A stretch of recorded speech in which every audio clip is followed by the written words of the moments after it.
Hello friends, welcome to my YouTube channel. My name is Harjeet Kaur. आज हम discuss करेंगे 3rd and 4th of March के daily current affairs questions. Right, अगर आपको इस पर्टिकुलर लेक्चर की पीडीएफ चाहिए तो उसके लिए आप मेरा टेलीग्राम चैनल ज्वाइन कर सकते हो। हरजीत कौर ट्यूटोरियल्स के नाम पे ही है, तो नाम से भी सर्च कर सकते हो। अगर लिंक चाहिए तो वो आपको नीचे डिस्क्रिप्शन बॉक्स में मिल जाएगा। राइट, तो शुरू करते हैं। सबसे पहले देखते हैं important days. 3rd of March का इम्पोर्टेंट डे देखते हैं।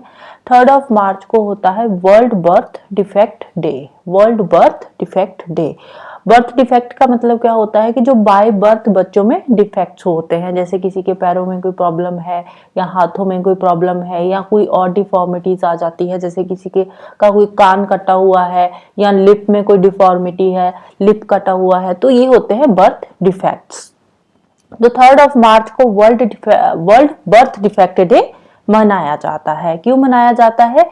बर्थ डिफेक्ट जो होते हैं उसके रीजंस जो है वो डिस्कस किए जाते हैं और इनको कैसे रोका जा सकता है, तो ये सब चीजें यहाँ पे डिस्कस करी जाती है। तो हर साल अगर हम देखें तो 3 to 6% जो इन्फेंट्स है, जो पैदा होते हैं बच्चे, 3 से 6% वर्ल्ड वाइड, तो उनमें सीरियस बर्थ डिफेक्ट्स देखने को मिलते हैं। जितने भी बच्चे पैदा होते हैं उनमें से जो 3 to 6% इन्फेंट्स है उनमें सीरियस बर्थ डिफेक्ट्स देखने को मिलते हैं।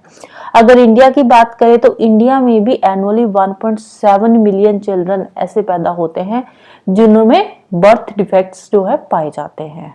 राइट, अब बर्थ डिफेक्ट तो बर्थ डिफेक्ट होता है ना, जैसे किसी का कोई कान है छोटा सा कट गया तो वो भी बर्थ डिफेक्ट में ही आता है। राइट, तो इसी से रिलेटेड है हमारा फर्स्ट क्वेश्चन। फर्स्ट क्वेश्चन क्या है? Which is the national birth defect awareness month 2024 as per the NITI Aayog. NITI Aayog ने रिसेंटली कौन से मंथ को national birth defect awareness month जो है वो डिक्लेयर किया है? तो नीति आयोग ने डिक्लेयर किया है मार्च को। राइट, तो 2024 की बात हो रही है, आगे पीछे की बात नहीं हो रही। 2024 के अंदर जो मार्च का महीना है वो कौन सा होगा? National birth defect awareness month. Right, और इस साल का थीम क्या है? इस मंथ का थीम है breaking barriers, inclusive support for children and birth defects. Next है, what is the name of new species of head shield sea slug found recently in India. तो रिसेंटली इंडिया के अंदर head shield sea slug की एक नई species पाई गई है। Head shield sea slug की एक नई स्पीसीज फाउंड आउट करी गई है, जिसका नाम रखा गया है, हमारे जो प्रेसिडेंट है उनके नाम से मिलता जुलता इनका नाम रखा गया है। तो नाम क्या है? नाम है मिलानोक्लाइमस द्रौपदी। मिलानोक्लाइमस द्रौपदी इसका नाम दिया गया है। जूलॉजिकल सर्वे ऑफ इंडिया ने इसको फाउंड आउट किया है। ये जो नई स्पीसीज है हेड शील्ड सी स्लग की नई स्पीसीज फाउंड आउट हुई है। राइट, नेक्स्ट है PM Brian Mulroney who dies recently are the former. Prime minister आएगा यहाँ पे, प्रेसिडेंट नहीं आएगा। Prime minister of which country? PM Brian Mulroney. Recently इनकी डेथ हुई है, तो ये कौन सी कंट्री के पहले प्राइम मिनिस्टर रह चुके हैं? तो ये पहले कनाडा के प्राइम मिनिस्टर रह चुके हैं। राइट, नेक्स्ट है 9th शक्ति international women entrepreneurs summit held in. अब देखो मार्च के अंदर आने वाला है 8th ऑफ मार्च को। 8th ऑफ मार्च को कौन सा डे होता है? International women's day. राइट, तो उसी के लिए ये जो 9th शक्ति इंटरनेशनल वुमेन एंटरप्रेन्योरशिप है ये रखी गई है। ये जो समिट है, एंटरप्रेन्योर्स समिट जो है ये होने जा रही है। तो कहाँ पे है ये 9th शक्ति इंटरनेशनल वुमेन एंटरप्रेन्योर? ये 8th मार्च को जो इंटरनेशनल वुमेन्स डे है उससे पहले ये समिट जो है वो होगी। कहाँ पे होगी? दिल्ली में होगी, न्यू दिल्ली के अंदर होगी। 9th शक्ति इंटरनेशनल वुमेन एंटरप्रेन्योर समिट कहाँ पे होने जा रही है? न्यू दिल्ली के अंदर होने जा रही है। Next, which ministry launch the revamped Jiyo Parsi program at New Delhi. Jiyo Parsi program, अब देखो जियो पारसी नाम से पता चल रहा है, जियो पारसी मतलब कि पारसी कम्युनिटी को सेव करने के लिए, उनकी पॉपुलेशन जो डिक्लाइन कर रही है उसको जो है उसको इंक्रीज करने के लिए ये जो प्रोग्राम है जियो पारसी प्रोग्राम या जियो पारसी स्कीम जो है ये लॉन्च करी गई है। तो कौन सी मिनिस्ट्री ने इसको रीलॉन्च किया है, रिवैम्प्ड, मतलब पहले से ये जो स्कीम है जियो पारसी ये एग्जिस्टेंस में है, अब इसको दोबारा फिर से लॉन्च किया जा रहा है। तो कौन सी मिनिस्ट्री इसको लॉन्च कर रही है, जियो पारसी प्रोग्राम को? न्यू दिल्ली के अंदर इसको लॉन्च किया जा रहा है। तो इसको लॉन्च कर रही है हमारी मिनिस्ट्री ऑफ माइनॉरिटी अफेयर्स। तो माइनॉरिटी अफेयर्स की मिनिस्टर कौन है? श्रीमती स्मृति जुबिन ईरानी। तो उन्होंने इसको, ये जो स्कीम है या प्रोग्राम है, इसको लॉन्च किया है। अब पहले ये स्कीम कब आई थी? ये पहले स्कीम लॉन्च हुई थी 2013-14 के अंदर ये लॉन्च हुई थी। ये एक सेंटर सेक्टर स्कीम है, राइट, सेंटर सेक्टर स्कीम है। 2013-14 में लॉन्च हुई थी, क्योंकि उस टाइम पे देखा गया था कि जो पारसी कम्युनिटी है ना, ये डिक्लाइन कर रही है, इनकी पॉपुलेशन कम होती जा रही है। तो इसकी जो पॉपुलेशन है उसको डिक्लाइन ना हो, उससे रोकने के लिए या पॉपुलेशन को एक तरह से क्या है इंक्रीज करने के लिए ये जो प्रोग्राम था ये लॉन्च किया गया था, ये जो स्कीम थी ये लॉन्च करी गई थी। अब इसको फिर से रिवैम्प किया जा रहा है। क्यों किया जा रहा है? क्योंकि अब क्या हो रहा है, दिक्कत आ रही है कि इनकी जो लैंग्वेज है ना, Avesta Pahlavi, Avesta Pahlavi, Avesta Pahlavi क्या है? ये एक एंशियंट एंड सेक्रेड लैंग्वेज है पारसीज की, वो एंशियंट एंड सेक्रेड लैंग्वेज है पारसीज की। इसको प्रिजर्व किया जाएगा अब यहाँ पे, राइट। तो इसी के लिए इस स्कीम को फिर से रिवैम्प किया जा रहा है। तो इसके लिए एजुकेशनल प्रोग्राम्स शुरू किए जाएंगे, जैसे बैचलर्स डिग्री हो गई, मास्टर्स डिग्री या फिर पीएचडी प्रोग्राम्स शुरू करे जाएंगे, जिसमें कि जो अवेस्ता पहलवी जो ये लैंग्वेज है इसको जो है पढ़ाने के लिए बोला जाएगा, मतलब ये इसको आगे इससे रिलेटेड कोर्सेज जो है शुरू किए जाएंगे। बैचलर डिग्री में भी ये अवेस्ता पहलवी लैंग्वेज से रिलेटेड कोर्सेज होंगे, मास्टर्स डिग्री में भी, और पीएचडी के अंदर भी इस लैंग्वेज से रिलेटेड प्रोग्राम्स जो है वो शुरू किए जाएंगे। और इसके लिए टोटल अमाउंट 11.20 करोड़ रुपीस की जो है लॉन्च करी गई है, राइट। तो ये जो अमाउंट है ये इतनी इंपॉर्टेंट नहीं है, इंपॉर्टेंट है अवेस्ता पहलवी क्या है। अवेस्ता पहलवी क्या है? सीधा सीधा क्वेश्चन कई बार बन जाता है कि व्हाट इज अवेस्ता पहलवी, क्या है? ये एक लैंग्वेज है, हमने देखा है एंशिएंट एंड सेक्रेड लैंग्वेज है। यहाँ ऑप्शन में कुछ भी आपको दे देंगे कि क्या है, ये पॉवर्टी से रिलेटेड है कुछ या फिर एम्प्लॉयमेंट से रिलेटेड है, तो ऐसे अलग अलग ऑप्शंस आ जाएंगे। लेकिन ये क्या है अवेस्ता पहलवी? ये एक पारसीज की एंशिएंट एंड सेक्रेड लैंग्वेज है। जियो पारसी क्या है? सेंटर सेक्टर स्कीम है। पहले कब ये लॉन्च हुई थी? 2013-14 में लॉन्च हुई थी। अब रिसेंटली इसको रिवैम्प किया जा रहा है, राइट। नेक्स्ट है पोषण उत्सव सेलिब्रेटिंग न्यूट्रिशन। पोषण उत्सव सेलिब्रेटिंग न्यूट्रिशन, नाम से पता चल रहा है पोषण उत्सव मतलब न्यूट्रिशन से रिलेटेड कुछ यहाँ पे बातें होंगी। तो पोषण उत्सव कहाँ पे ऑर्गेनाइज होने जा रहा है? दिल्ली के अंदर ये ऑर्गेनाइज होगा, पोषण उत्सव सेलिब्रेटिंग न्यूट्रिशन। तो ये जो पोषण उत्सव है ये बेसिकली बच्चों के लिए है, बच्चों को न्यूट्रिशन फूड प्रोवाइड करना, राइट, बच्चों को एक तरह से गाइड करना न्यूट्रिशन फूड के लिए। तो इसको ऑर्गेनाइज करवा रही है हमारी कौन सी ministry? Ministry of women and child development. कौन है मिनिस्टर? श्रीमती स्मृति ईरानी और mister Bill Gates. Bill Gates कौन है? बिल एंड मेलिंडा गेट्स के फाउंडर। तो Shrimati Smriti Irani and mister Bill Gates दोनों ने मिलकर इसको ऑर्गेनाइज करवाया है, राइट, पोषण उत्सव को। और ये जो पोषण उत्सव है इस पे एक बुक भी लॉन्च हुई है जिसका नाम है पोषण उत्सव बुक। तो बेसिकली इस बुक में क्या है? पोषण उत्सव बुक ये एक तरह की कॉमिक्स है जिसमें बहुत सारे कार्टून्स बनाए होंगे। तो उन कार्टून्स के थ्रू बच्चों को ये गाइड किया जाएगा न्यूट्रिशियस फूड खाने के लिए, क्योंकि यूजुअली होता क्या है बच्चे जो चीजें देखते हैं वही चीजें करना पसंद करते हैं। तो ये क्या है? ये एक कॉमिक बुक होगी जिसमें कार्टून्स, बहुत सारे कार्टून्स बनाए जाएंगे। तो उन कार्टून्स के थ्रू बच्चों को ये सिखाया जाएगा कि न्यूट्रिशियस फूड खाने के क्या फायदे हैं, आपको न्यूट्रिशियस फूड खाना चाहिए, फास्ट फूड खाने के क्या नुकसान है। तो ये सब चीजें इस बुक के अंदर जो है बताई जाएंगी, राइट। नेक्स्ट है national urban cooperative finance and development corporation limited. तो शॉर्ट फॉर्म क्या है? NUCFDC। ये एक स्कीम है, इसको लॉन्च किया गया है किसके लिए लॉन्च किया गया है, किसकी डेवलपमेंट के लिए लॉन्च किया गया है? अब देखो नाम से पता चल रहा है urban cooperative finance and development corporation. तो इससे हम खुद भी अंदाजा लगा सकते हैं कि किसकी डेवलपमेंट के लिए होगा, अर्बन कोऑपरेटिव बैंक्स की डेवलपमेंट के लिए ये जो स्कीम है ये लॉन्च करी गई है, राइट। किसके लिए है? अर्बन कोऑपरेटिव बैंक्स की डेवलपमेंट के लिए ये स्कीम जो है national urban cooperative finance and development corporation limited scheme जो है लॉन्च करी गई है अर्बन कोऑपरेटिव बैंक्स के लिए। एम क्या है इसका? एम है to modernize and strengthen the urban cooperative banking sector. Urban cooperative banking sector को मॉडर्नाइज करना और उसको स्ट्रेंथन करना, सो दैट कि बैंक्स को भी बेनिफिट्स हो और जो कस्टमर्स बैंक में आ रहे हैं उनको भी बेनिफिट्स हो। तो दोनों के बेनिफिट्स के लिए कोऑपरेटिव जो बैंकिंग सेक्टर है, अर्बन कोऑपरेटिव बैंकिंग सेक्टर है, उसको मॉडर्नाइज करने की जरूरत है, राइट। नेक्स्ट है Where will be the International Big Cat Alliance headquarter set up? International Big Cat Alliance जो है ये बनने जा रही है, तो इसका हेडक्वार्टर कहाँ पे सेटअप होने जा रहा है?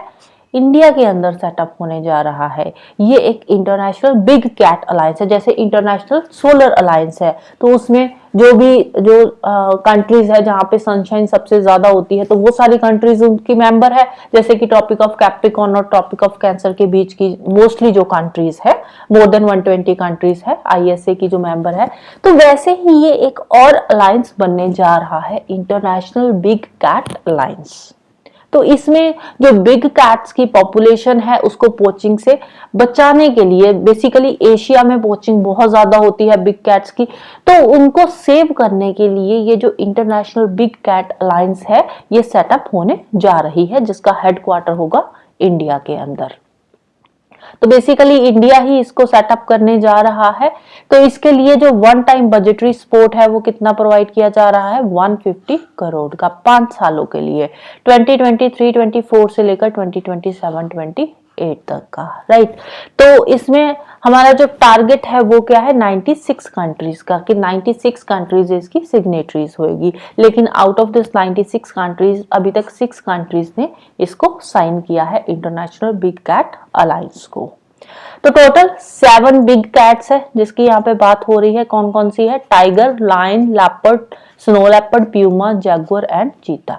तो इसमें से 5 जो बिग कैट्स है वो तो इंडिया की ही है, लेकिन जो प्यूमा एंड जैगुआर है ये इंडिया के अंदर नहीं है। बाकी की 5 जो इंडिया के अंदर है, प्यूमा एंड जैगुआर इंडिया की बिग कैट्स नहीं है, इंडिया के अंदर प्यूमा जैगुआर नहीं है, राइट।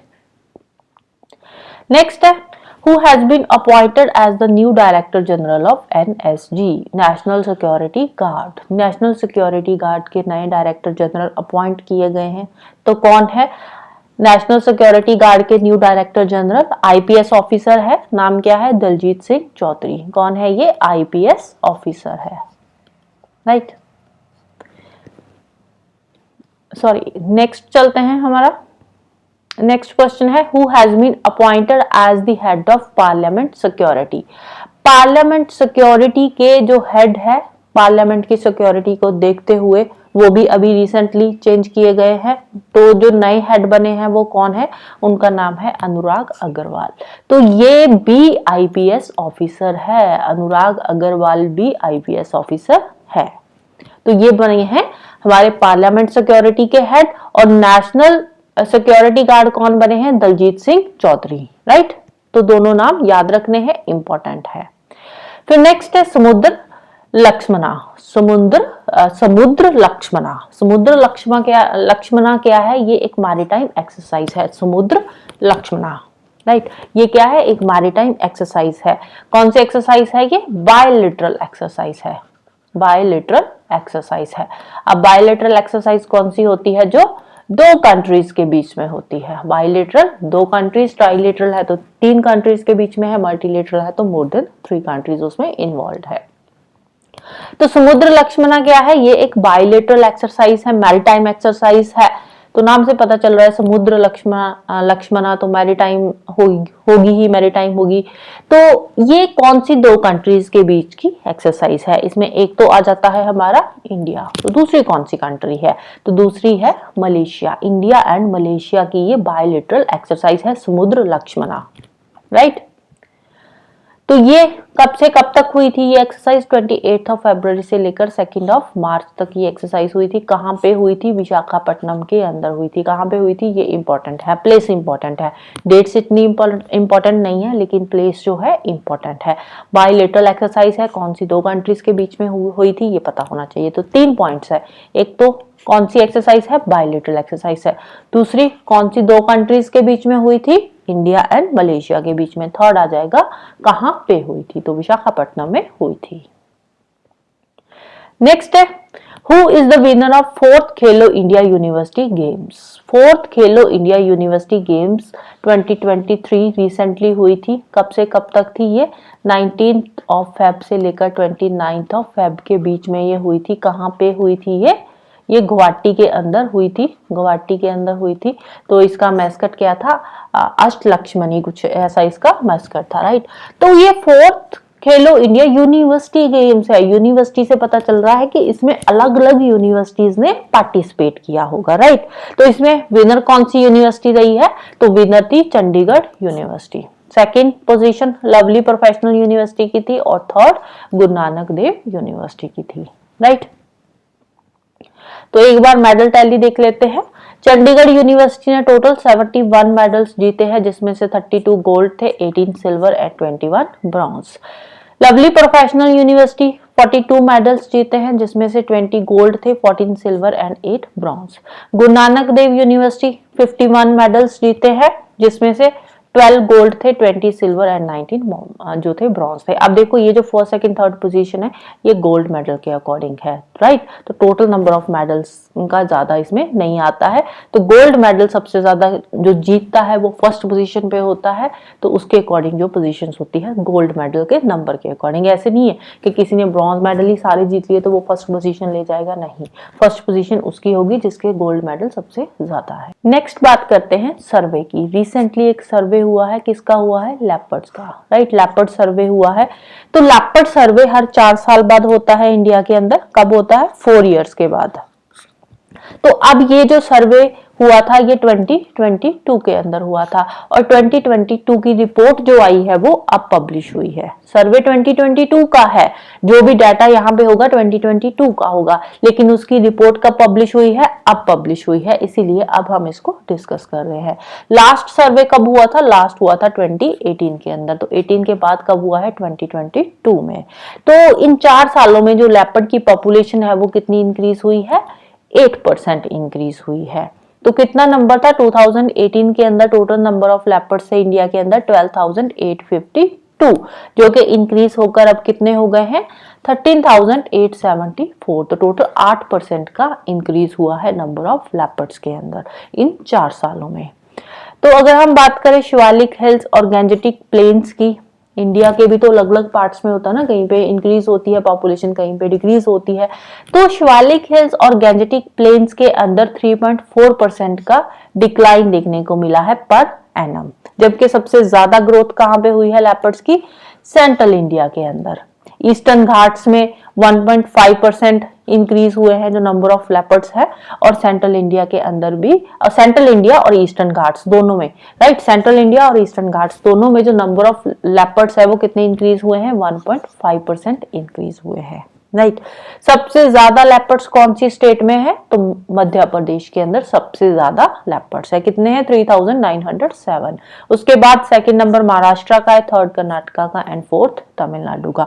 तो टॉप स्टेट कौन सी है? इंपॉर्टेंट है, राइट। तो टॉप स्टेट आपको याद होनी चाहिए कि सबसे ज्यादा लेपर्ड्स कौन सी स्टेट के अंदर है? तो मध्य प्रदेश के अंदर है। कितना इंक्रीज हुआ है लेपर्ड की पॉपुलेशन में? 8% का। तो ये दो बातें मोस्ट इंपॉर्टेंट है। और कितने टाइम बाद सर्वे होता है? कितने इयर्स के बाद सर्वे होता है? तो 4 इयर्स के बाद सर्वे होता है लेपर्ड्स का, right. So that's all for today. जाने से पहले वीडियो को लाइक कर देना, शेयर कर देना और चैनल को सब्सक्राइब कर लेना। Thank you, bye bye and have a nice day.